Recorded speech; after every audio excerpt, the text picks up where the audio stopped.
Welcome back to Living with a Classic, and finally another episode of Daily Driving a Classic Weekly, where I try to daily drive a classic car. I usually drove my 1975 Jaguar XJ6.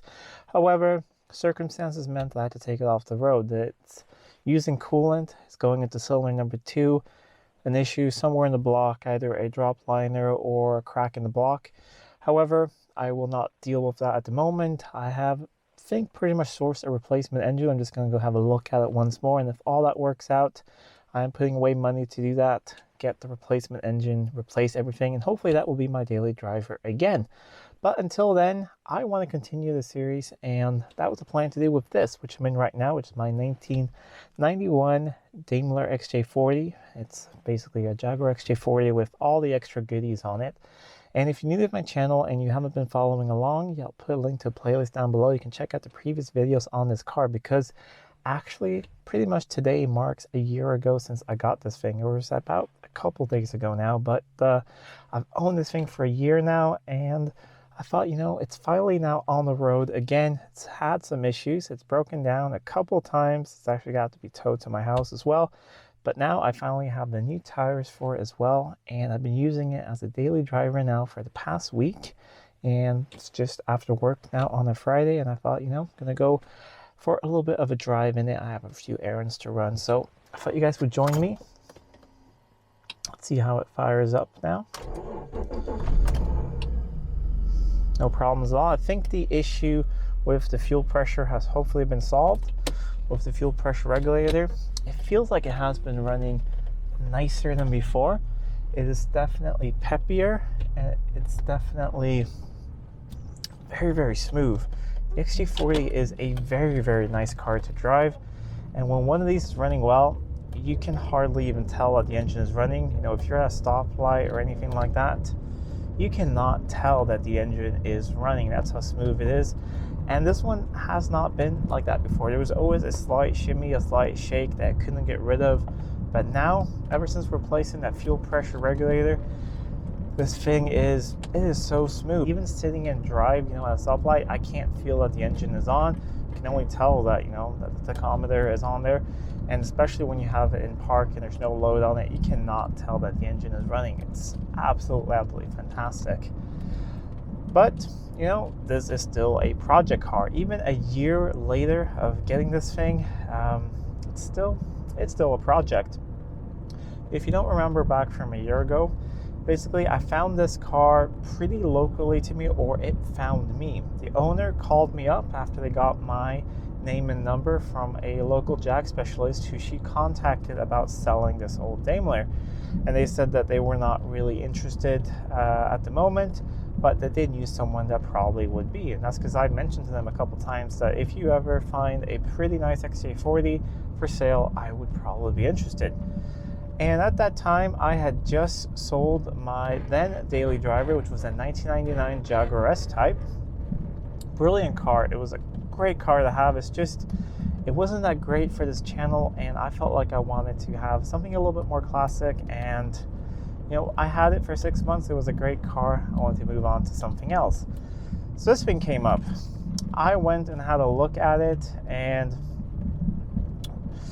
well, it sat there in a carport at a house next to an equestrian center. It was some horse breeders, I believe it was, and looking pretty sorry for itself. I'm just gonna open up this window a bit. It's starting to get a little warm here, and it was sitting there. It had a big pool of fluids leaking underneath it. Battery was flat and everything. I bought a battery with me. I just hooked up some jumpers from the spare battery sitting on the ground next to it, got in it, and it fired straight into life. After sitting in that carport, I think she says October 1st, she drove it in there, and this was middle of May sometime last year.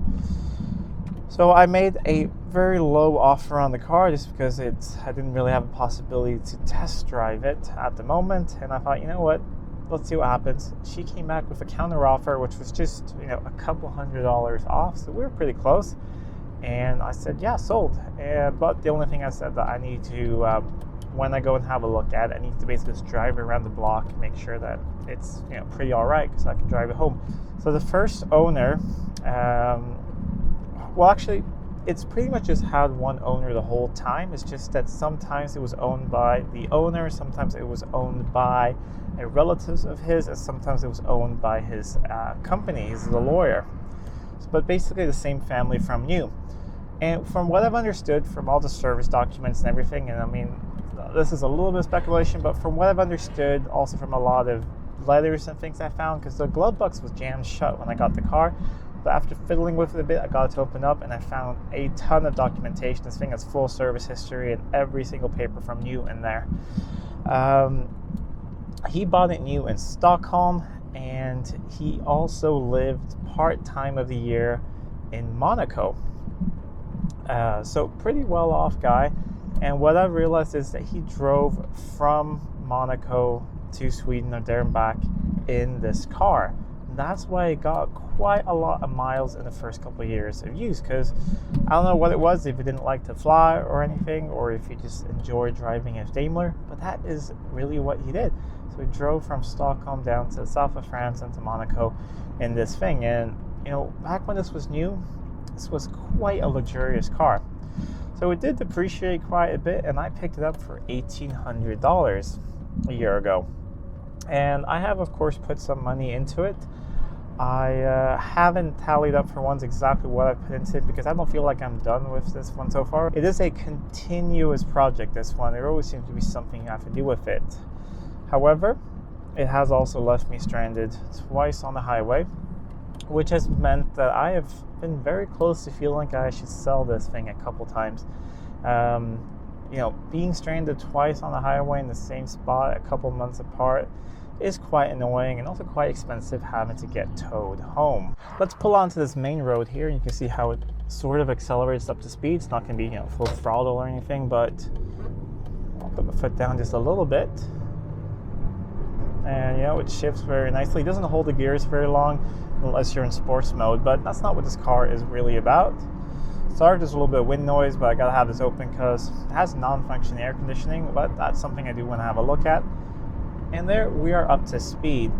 And the new tires I have on here, they are Falcon brand at the correct size for these 16-inch latest. I think it's 225s, 50, I don't remember, but they're the correct size at least. Are excellent. I've had them on the car now for close to a week, and been driving in both rain and wet and everything, and they're really good. The only issue now with the car is that I keep driving this thing a little bit too fast, just because it doesn't feel like you're going fast at all in this car, especially if you have the windows completely up. Still not used to the window switches being over here, but if the windows are completely up, this thing is just so nice and quiet, and it's just a lovely, lovely place to be. I finished my errands now, and I'm on my way home, and I stopped here in one of my favorite spots that I like to stop and film cars. It's just a couple minutes away from my house, but it's quite secluded. It's almost in the middle of the forest here. You can see we're getting very close to summer here, even though it's still very, very cold here. I can't believe it's this cold, but onto the Daimler, and I absolutely love this. The more I drive it, the more I enjoy it, and I'm really, really looking forward to getting to know this car more on a daily basis, because when I've used it before, it's been, you know, a couple of weeks at a time, or a little bit just when I got it. I drove it a bit, and my wife and I went away for a weekend in this car, but I haven't really used it that much on a daily basis, you know, week after week after week. And this is going to be my go-to car now for the rest of summer. That is at least the plan, unless it gets extremely, extremely hot and I can't fix the AC in this thing. Then I will be using my XJ12 a bit, because that thing has ice cold AC. But I do want to use this car, and that's because I think it's a very, very usable modern classic car. The XJ40 is often overlooked. It is a beautiful design, at least I think so. It was quite, you know, a little bit unloved when it was new with the square lights and everything, but I think it's aged very well. So let's look around the car, and I'll show you some of my favorite features of the XJ40. My favorite part of the car looks wise is actually from the rear. I think they did a really good job with the styling here with the rear. I love how the sides just go in like this, and the rear lights, especially the smoked ones that you get on the Daimler, they are just absolutely gorgeous. And this car is absolutely filthy at the moment. It was clean a couple days ago, but it's been raining here all the time, and I live out in the country, so you get a lot of throw up things from the ground when it's raining. But otherwise, this thing is in pretty good shape paint-wise. It does have a couple of issues, but you've seen those in other videos of this car, and all that will be sorted. However, it's a very, very comfortable car to drive. It has probably the most comfortable interior that they've ever put in a Jaguar Daimler, in my opinion. These seats are just fantastic. They give the perfect amount of support by still being extremely soft and comfortable. They're just, I mean, I wish I could describe to you guys just how nice and soft that is, and just how lovely the smell is in this car. It just smells like old leather, and that's basically it. It's just it's a good old car smell. And that's the nice thing about this thing. Even though it's been sitting for a bit, it's always been covered, or I mean under a roof, so it doesn't have that old car moldy smell that a car's been sitting. It just smells nice and fresh inside. And all the wood is just so beautiful with all these inlays and everything, and everything is just really just nice quality. Ashtray, slow opening, everything. I love these door handles. I mean, you can probably tell I really do like the XJ40 a lot. Here you see the inlays as well. You know, the wood there around the shifter. The famous J-gate, which was introduced on this car and used for quite many years. One of the best parts of this car is, of course, the rear seat. And I do use this as a daily. I have a 3-year-old who I take back and forth to daycare, so she sits in here and fits very well. But you have these picnic tables over here, which are just, they're just gorgeous. You have little holders here, putting a little drink, having a little snack. I've actually used them once when my wife and I went away on a little trip. We stopped to get food somewhere because it was in the middle of sort of the first semi-lockdown we had here, and there was just a lot of people everywhere. So we took our food to go and sat in the back of his car, listened to some music, and ate our food, and that was rather lovely. Everything just feels like it's a lot, like really nice quality of this interior. I mean, there are no rattles or anything. This is all really tight, and this is 30 years old, and it just clicks into place like that. It's absolutely wonderful. And all the doors and everything, they just shut really nicely. Shut lines and everything are really good. So for being a 30-year-old car, feels like a really, really quality car. And it makes sense because these were quite expensive when they were new, and now they're dirt cheap. I think I really think they're underappreciated. And if you need to have a nice luxury car, I mean, if you want to have a nice luxury car and your budget is tiny, have a look at one of these. I think they make an excellent first car as well, because they're still pretty easy to work on. They're very modern in that sense, or well, I think it's modern. I mean, it's fuel injected, has ABS, lots of other things, climate control. So it has all of the creature comforts that you want, just in this beautiful, beautiful classic shape. And at least in my opinion, I think that it's even prettier than the later Jags. I think people like the X300 a lot, and don't get me wrong, the X300 is a beautiful car, but I think this one has aged better. And especially, I don't know, it just doesn't have anything that really feels that cheap on it. Everything feels solid and well made and well thought out on this car. Sadly, of course, it does rust. These do like to rust in certain places. This one has it in a couple places, completely solid underneath, but it sadly has this right here. But I've sourced one good front wing for the other side, and I'm looking for one for this side, so we'll replace those and have that repainted. And then it has a little bit of bubbling back here, which they often do, and I'll get that fixed at the same time. But otherwise, this car is pretty much perfect in that sense. The headliner is another issue on all of these cars, and mine is sagging down. But I have ordered a new fabric, so when that arrives, I will be replacing that, and that will just really, really lift the interior.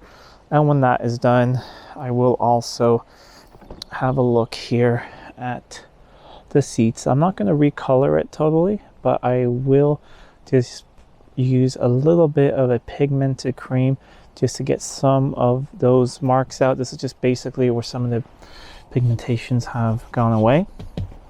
I'll source that out, and also the next time it is significantly warm outside, I don't need to use the car for a couple days, I'm going to take the seat belts out as far as I can and wash them to get any of those stains off.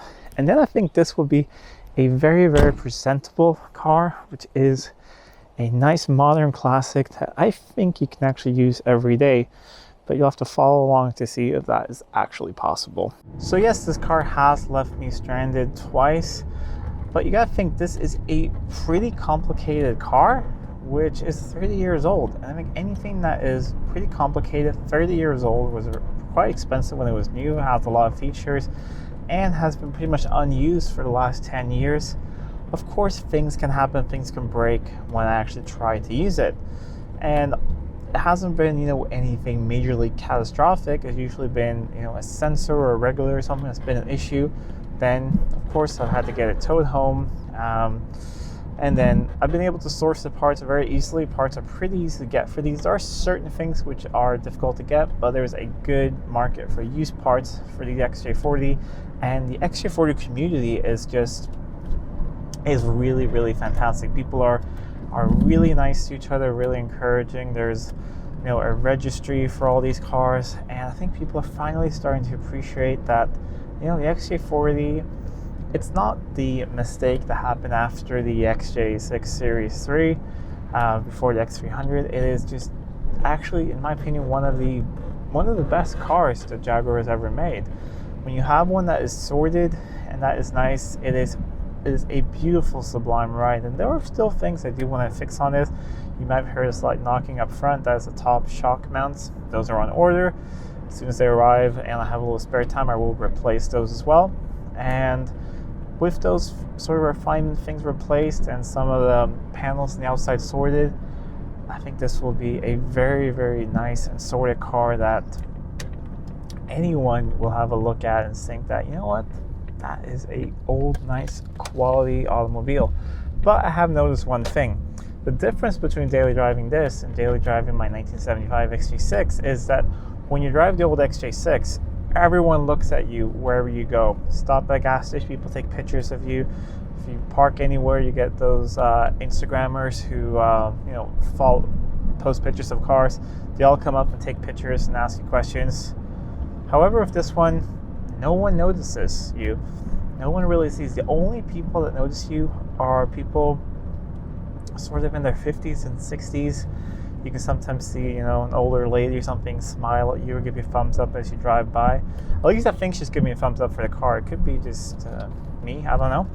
But I think that's sort of the thing, because when these were new, these were extreme quality cars that were quite expensive and very sought after. And I think the people that remember them as new and remembered that they are quality cars that were very expensive, and that just, especially in the Daimler trim with all this, was quite an investment. The people that remember that, I think, do appreciate these cars and really what they are. Anyways, I hope you guys are happy that Daily Driving a Classic Weekly is back, even though it will be this car for now for a while. I'm not sure how long, but I think this car will be an excellent candidate for that as well. And it's nice to give the XJ40 some love so people can start to appreciate these cars, just how nice they are and what value for money they are right now. So I recommend that if you've never driven one, go out and drive one. Find a nice one and drive it. I think you'll fall for it. And I think pretty soon you'll be out in your own XJ40. Anyways, if you like this video, please give a thumbs up, share it with your friends. If you're not already subscribed to the channel, please do subscribe to the channel. It really does help out a lot. Anyways, until next time, I'm Adam, and this was Living with a Classic. I'll see you soon.